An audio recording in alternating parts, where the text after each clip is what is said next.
মা তোমার কি লাগবো গো মা? মা ডেকে বলছে বাবা ঠিক মতো খাবার খাইও। কবে আসবি? মা গো 2 বছর পরে আসবো।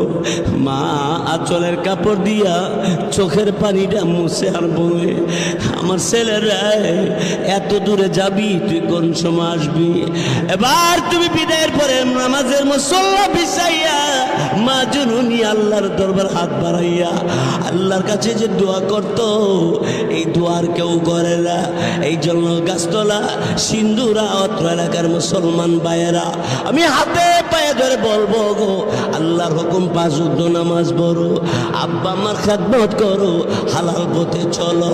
আমার ভাইয়েরা, বন্ধুরা, আমার মা কেমন জিনিস, 10 বছর যাবত মা বাবার খবর নেয় না।